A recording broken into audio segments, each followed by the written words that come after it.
In the deep heart of Africa, nestled between towering trees and flowing rivers, lay the village of Alujola.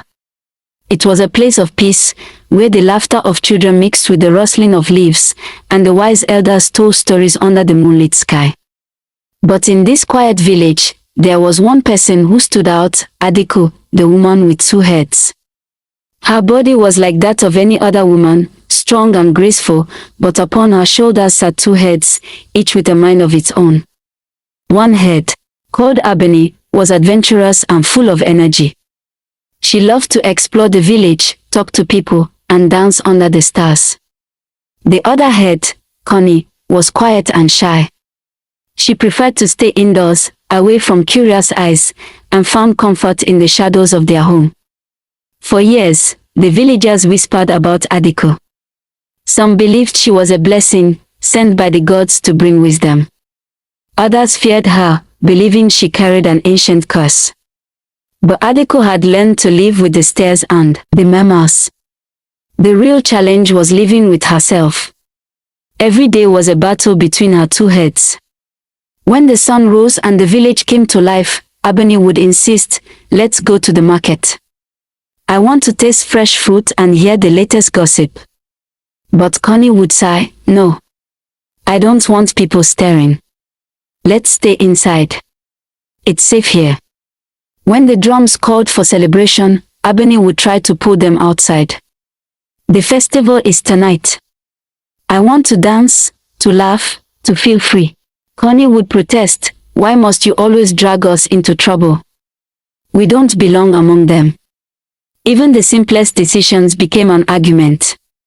What food to eat, what clothes to wear, when to sleep, when to wake, it was never easy. Their mother, Mama Nkechi, had learned to stay patient, gently reminding them to compromise. But the older Adiko grew, the harder it became. Everything changed the night of the Abaliwe festival. The village was filled with the scent of roasted yams and the sound of drums beating in the distance. Ebony was eager to join the celebration, but Connie refused. "I won't go," Connie said firmly. "But it's time," Ebony argued.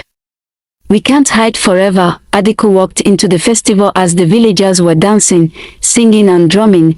It was a joyful moment. But, for the first time, Adiko felt something inside her snap. Her body stiffened. A sharp pain ran down her spine. Her hands moved on their own, grabbing at her own throat. It felt as if her heads were fighting for control, each trying to silence the other. The struggle grew more violent. Her legs faltered. Her vision blurred. Then she collapsed. The villagers rushed to help, but by the time they reached her, Adiko lay breathless, her eyes filled with fear. Orisa, the village storyteller, stepped forward, his old eyes filled with knowing. "It has begun," he whispered. Adiko's collapse sent waves of fear through the village. The elders gathered, whispering to one another, their faces lined with worry. Orisa, the ancient storyteller, stood before the villagers and said, "She is battling herself," he murmured. "And if she does not find balance, she will be lost." But no one understood just how dangerous that battle truly was. Adiko later woke up, but as the days passed, Ebony and Connie's fights became worse. Each head refused to listen to the other, and something terrifying began to happen. Adiko's body stopped working properly. One morning, as she tried to lift a clay pot, her right arm obeyed Ebony, eager to move, while her left arm, controlled by Connie, stayed stiff at her side. The pot shattered to the ground. Another day, she tried to walk, but her left leg wouldn't move. She tipped over, landing hard in the dirt. Her movements were no longer her own. One head would force her forward, the other would hold her back. The villagers watched in horror. Adiko was no longer one person. She was two forces fighting inside the same body. Then came the night of the mist. The conflict inside her had reached its peak. The village was asleep when the first screams tore through the air. Adiko had woken to find her body trembling. Her limbs were moving without her control. Abeni's desire for freedom clashed against Connie's fear of the unknown. And suddenly, Adiko wasn't herself anymore. Her legs carried her toward the sacred temple, the place where the elders stored ancient relics, objects from long before Alujola was built. But Connie resisted. Her head screamed, "Stop. We are not meant to go there." But Abeni pushed forward, and the force of their battle sent her body into a violent seizure. Her hands stretched out, grabbing hold of a clay jar near the temple entrance. A force unlike anything she had ever felt surged through her fingertips. Then the ground cracked, the jar split open, and from inside, a thick black mist poured out, rising into the air.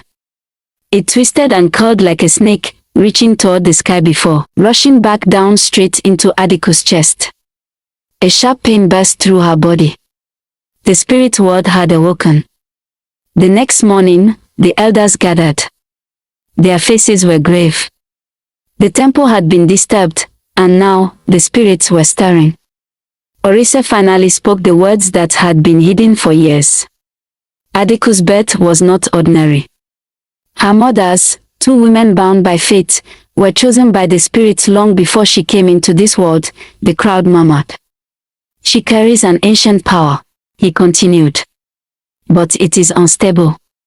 If her heads cannot find unity, she will become a vessel for something far worse. Adiko sat in silence, her head still trembling from the force of the night before. Abeni wanted to embrace the prophecy. Connie wanted to run from it. But neither could escape what was coming. The village of Alujola had always been a peaceful place. The river flowed gently, the trees stood tall, and the villagers lived in harmony. But ever since Adiko's strange encounter at the temple, things had started to change. Shadows lingered longer than they should. The wind carried whispers no one could understand. The elders spoke in hushed tones, worried that something was coming, something that had been disturbed when Adiko broke the sacred jar. Adiko had always fought herself, but now, the battle between her two heads had grown more dangerous. Abeni, the bold and adventurous head, wanted to understand what had happened at the temple. She believed that the mist that entered their body was a sign, a gift, a power waiting to be controlled. We need to explore it, Abeni argued one morning as Adiko stood outside their hut. Something inside us has changed, and we must figure out what it is. Connie, the fearful and cautious head, wanted nothing to do with it.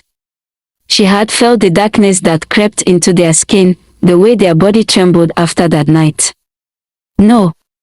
Connie snapped. It was a mistake. We shouldn't have gone there. We should stay hidden. Their argument lasted the entire morning. Whenever Adiko tried to walk toward the elders to ask for answers, Connie held her legs stiff, refusing to move. When she tried to sit down to forget about it, Abeni forced their arms to reach for objects, desperate to learn something. The battle within her body was getting worse. She could no longer control her movements properly. One day, she tried to fetch water from the river, but her left hand knocked over the bucket before her right hand could feel it. She tried to grind corn, but her feet refused to stand still, making her stumble. Then came the moment that terrified the entire village. It was late in the evening when the first real sign of trouble appeared. Adiko had managed to leave her hut and walk toward the center of the village. She wanted to speak with the elders, to ask them what the mist inside her truly meant. But just as she was about to enter the gathering hall, her body stopped moving. Her heads began to argue. Again, Abeni wanted to go in, Connie wanted to run away. Their voices clashed, ringing loudly in their ears. Then, it happened. Her body lifted off the ground. Gasps filled the air as Adiko's feet hovered above the earth. Villagers ran backward, fear flashing in their eyes. Her arms stretched unnaturally, fingers twisting, reaching for something unseen. Her eyes glowed, flickering like the reflection of fire on water. And then, a scream. Not her scream. Something else. A loud, chilling, unnatural scream tore through the village, coming from nowhere and everywhere all at once. Then, Adiko dropped to the ground. The villagers fled, terrified. The elders stood frozen, their faces pale. Only Orisa, the old storyteller, remained calm. She has awakened something, he whispered. That night, as Adiko lay in her hut, shaking from what had happened, the elders gathered. We must take action, one elder said. This thing inside her, it is not of this world. She broke the sacred jar, another elder murmured. We kept it locked away for a reason. Orisa was silent for a long time. Then he spoke words that sent chills down the spines of everyone present. She is not the first. The crowd grew quiet. There was another, long ago, Orisa continued. A woman with 2 heads, born with the same curse. She did not survive. The elders stared in horror. And then, someone else spoke. A voice from the shadows. She must be stopped. The voice belonged to Obina, a respected villager who rarely spoke at meetings. His eyes were sharp, his face serious. She is dangerous, Obina said firmly. If we allow her to grow stronger, she may bring ruin to all of us. The elders exchanged uneasy glances. They had protected Adiko since she was a child, but now, they feared what she might become. And unknown to Adiko, the first seeds of betrayal had begun to grow. The village of Alujola had changed. Where there had once been warmth and laughter, there was now fear and suspicion. Ever since Adiko had broken the sacred jar and the mist had entered her body, the villagers had begun to turn against her. At first, it was whispers, soft words exchanged in secret as she passed. She is cursed, they murmured. The spirits will punish us because of her. She must be stopped. Then the fear grew stronger. Some villagers refused to speak to her. Others locked their doors when she walked past. Children who once played near her hut were pulled away by frightened mothers. And worst of all, Obina, the man who had spoken against her during the elders' meeting, had begun to spread his influence. Obina was respected. He was strong, wise, and had led the villagers through many hard seasons. People listened when he spoke. And now, his voice carried words of warning. The spirits are restless, he said one evening as the villagers gathered near the temple. They do not approve of Adiko. If we allow her to stay, Alujola will suffer. Fear rippled through the crowd. We must act before it is too late, he urged. Before the spirits take their revenge. The villagers nodded. The elders remained silent, torn between their duty to protect Adiko and their fear of what might come. And so, the decision was made. Adiko must leave. Adiko had seen the fear in their eyes, but she never imagined they would cast her out. The night was dark when Obina arrived at her hut, with a group of men behind him. Their faces were firm, cold. You must leave, Obina said. By sunrise. Adiko's heart pounded. Leave. Abeni snapped, anger flashing in her voice. We belong here. But Connie was already shrinking, her voice trembling. Maybe it is better this way, she whispered. No one wants us here. Adiko wanted to fight, to argue, to prove that she was not a curse. But what could she say? The village had already made up its mind. Her mother pleaded with Obina and the villagers to allow her daughter stay, but they refused. Obina shouted at her.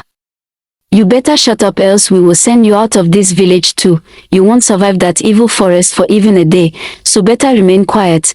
And so, with nothing but a few belongings, Adiko stepped onto the path leading into the forest. Alone. The forest was vast and silent, the trees towering above her like silent witnesses. For the first time in her life, there was no home to return to, no mother to comfort her, no familiar voices to greet her in the morning. For the first time, Abeni and Connie stopped arguing. The silence was unbearable. But as Adiko walked deeper into the wilderness, something inside her began to change. Days passed. Adiko wandered through the forest, searching for food, shelter, answers. She was tired. Her body ached. One afternoon, as she rested by a river, she looked at her reflection in the water. Two faces stared back at her, one bold and unafraid, the other quiet and full of sorrow. For years, she had fought herself. For years, she had tried to silence one half, to force herself to be whole. But in that moment, she understood. She was not meant to be one. She was meant to be two. Each head had its purpose. Each voice had its place. They were different, but together, they made her who she was. She closed her eyes. And for the first time, she did not fight. She accepted. The mist inside her body had remained quiet since she had left Alujola, but now, something stirred. A warmth spread through her chest. A power unlike anything she had ever felt before. And then, it happened. Adiko lifted her hands, and the air around her shimmered. She could feel the spirits, not as enemies, but as guides. She could hear whispers, not of fear, but of wisdom. She had been given a gift. Not a curse. A gift. Adiko did not return to Alujola. She did not need to. Instead, she traveled across the land, seeking others who had been cast away, others who had been feared for their differences. She became known as the woman of two souls, a healer, a teacher, a guide. And as the years passed, the story of Adiko reached even the ears of those who had turned against her. Some whispered regret. Some spoke of longing. And some, deep in the heart of Alujola, wondered if they had made a terrible mistake. But Adiko had found her path. She was no longer afraid. She was no longer fighting herself. She was whole. And she was free. Embrace who you are. Adiko struggled with the battle between her two heads, but in the end, she realized that she didn't need to change herself, she needed to accept herself. We should all embrace our uniqueness, rather than fighting who we are. Fear comes from the unknown. The villagers feared Adiko not because she had done anything wrong, but because they didn't understand her. Fear often comes from ignorance, and the more we learn, the more we can replace fear with understanding. Strength comes from acceptance. Adiko found true strength only after she accepted that she was meant to be different. In life, our greatest power comes when we stop fighting ourselves and start believing in our own journey. Words have power. Obina influenced the entire village with his words, turning them against Adiko. This shows how powerful words can be, for good or for harm. We should always be careful about the influence we have on others. Home is more than a place. Even after Adiko was cast out, she built a new life, finding purpose beyond her village. Sometimes, home isn't where we were born, it's where we find belonging. True growth comes from hardship. Adiko had to face rejection, loneliness, and fear before she discovered her strength. Hardship often leads to transformation, making us wiser and stronger. Forgiveness and understanding can heal wounds. The villagers later regretted their actions. If we act out of fear or prejudice, we must learn to make peace with our mistakes and seek understanding. Food for thought. Have you ever struggled with accepting yourself? Are there people in your life who might need understanding rather than judgment? How can we learn from our fears rather than letting them control us? Thank you for watching. We truly appreciate you for taking the time to watch this fascinating story. If you enjoyed it, don't forget to like this video and share it with your friends and loved ones. It helps us keep creating more thrilling tales. If you haven't already, make sure to subscribe and turn on notifications so you don't miss out on more mysterious, mind-blowing, and captivating stories coming soon. Stay tuned, because there's so much more to uncover. See you soon. Bye for now. This was brought to you by Delia Storytime.